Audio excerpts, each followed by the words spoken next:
Salam sejahtera saya ucapkan kepada Dr. Muhammad Firdaus bin Bidin dan rakan-rakan sekalian.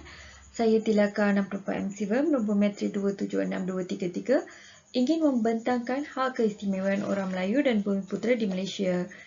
Kita lihat dulu bagaimana sejarah datangnya hak istimewa Melayu dan Bumiputera terlebih dahulu.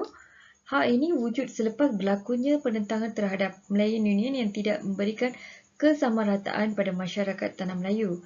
Hal ini diusulkan kerana berlakunya jurang ekonomi yang besar antara kaum Melayu dan kaum lain, iaitu kaum Cina dan kaum India. Hal yang diwujudkan dapat membantu ekonomi masyarakat Melayu dan Bumiputera. Hak istimewa Melayu dan Bumiputera ada disebut dalam Perlembagaan Malaysia. Dalam Perlembagaan Malaysia, Yang di-Pertuan Agong diberikan tanggungjawab untuk memelihara kedudukan istimewa orang Melayu dan Bumiputera. Suruhanjaya Red juga ditubuhkan bertujuan merangka Perlembagaan Malaysia yang diketuai oleh Lord William Red sebagai pengerusi. Kita berulang kepada definisi orang Melayu dan Bumiputera. Orang Melayu adalah yang beragama Islam dan ia juga bertutur dalam bahasa Melayu. Selain itu, ia mengamalkan adat Melayu dan juga dilahirkan sebelum merdeka atau telah bermaustatin di tanah Melayu. Definisi Bumiputera yang terbahagi kepada dua iaitu Sabah dan Sarawak. Status Bumiputera bagi Sabah adalah hanya kepada anak atau cucu dari kaum asli Sabah.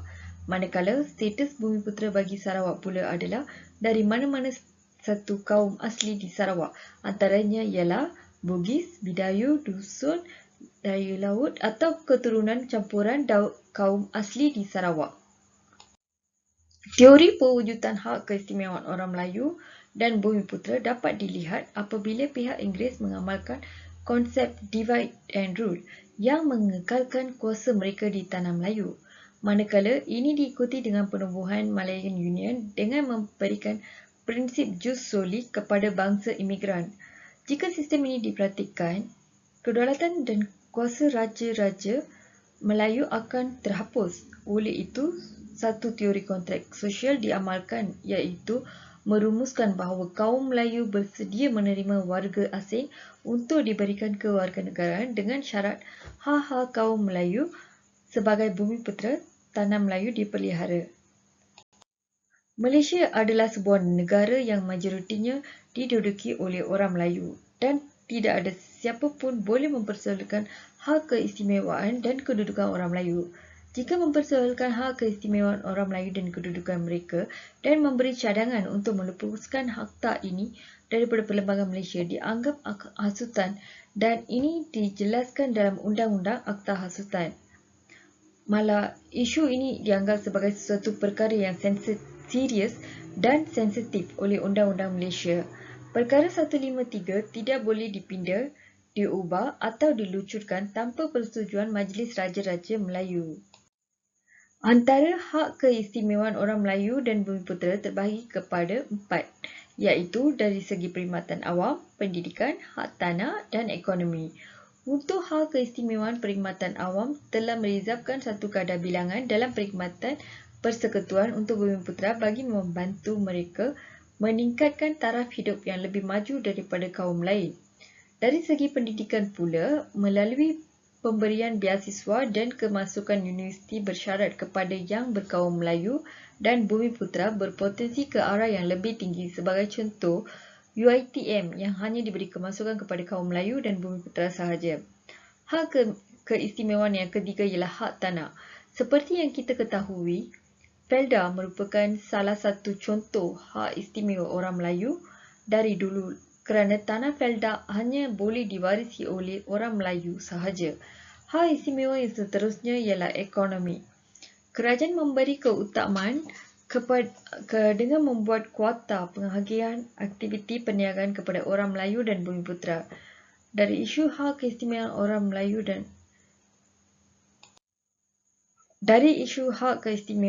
Melayu dan Bumiputera dari aspek hak kesamarataan dan kebergantungan sepenuh kepada kerajaan. Hak kesamarataan ini masih menjadi isu yang hangat didebat sehingga kini ialah penghapusan hak-hak istimewa orang Melayu dan Bumiputera supaya semua warga negara dapat menikmati hak yang sama tanpa mengira kaum dan bangsa. Namun perlu diingatkan bahawa Perkara 153 menjamin hak semua rakyat tanpa mengira kaum dan bangsa. Selain itu, isu yang timbul melalui hak keistimewaan orang Melayu dan Bumiputera ialah kebergantungan sepenuh pada kerajaan. Ada segelintir pihak menyalahgunakan kuasa yang diberikan oleh kerajaan melalui konsep hak keistimewaan orang Melayu dan Bumiputera sebagai contoh menggunakan banyak skim dan subsidi perniagaan untuk memperoleh keuntungan. Kalau kita lihat dari sudut kekuatan dan kelemahan hak keistimewaan orang Melayu dan Bumiputera pula, mereka terpelihara dengan adanya hak istimewa ini.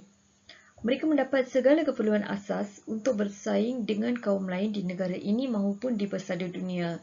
Terdapat juga usahawan Melayu yang berjaya mencatat nama di antarabangsa. Antaranya ialah pengasas perniagaan daging sejuk beku Ramly Burger yang terkenal di rantau Asia Tenggara maupun Eropah. Manakala dari sudut kelemahan pula, ada juga segelintir berpendapat untuk menghapuskan Perkara 153. Ini akan memberi impak negatif kepada perpaduan negara. Bagi mengatasi masalah ini berlaku, kerajaan telah menubuhkan ASB kepada orang Melayu dan juga golongan bukan Melayu supaya mendapat manfaat yang setimpal maupun pulangan simpanan dan keuntungan pelaburan tanpa mengira kaum dan bangsa. Daripada analisis hak keistimewaan orang Melayu dan Bumiputera, mereka harus memperbaiki dan meningkatkan tahap kemajuan dalam semua sektor. Di samping itu, peruntukan yang diberikan kepada mereka dan pemberian rizab permit dan tender perniagaan kerajaan hanya memberi jurang kekayaan kepada mereka. Cadangan penambahbaikan pula adalah seperti perlu berfikiran jauh dan global. Selain itu, mereka juga harus mengenal pasti trend dan pola perubahan global di antarabangsa. Malah mereka juga harus mempertingkatkan kemahiran dengan mengikuti latihan untuk kemajuan yang lebih tinggi pada masa hadapan dan juga mantapkan diri dalam bidang pendidikan supaya mencapai potensi yang amat tinggi maupun di Malaysia ataupun di persada dunia. Akhirnya kesimpulan, hak-hak keistimewaan orang Melayu dan Bumiputera harus dipertahankan dan diteruskan supaya mereka tidak ketinggalan dalam perlombaan ekonomi global. Akan tetapi kerajaan perlu pastikan mereka tidak hanya bergantung kepada hak keistimewaan tersebut saja, malah berusaha untuk menjadi kaum yang berdaya tahan dan berdaya saing dengan kaum-kaum lain. Untuk kaum bukan Melayu dan Bumiputera di negara ini, mereka tidak seharusnya mempersoalkan perkara yang termaktub dalam perlembagaan ini.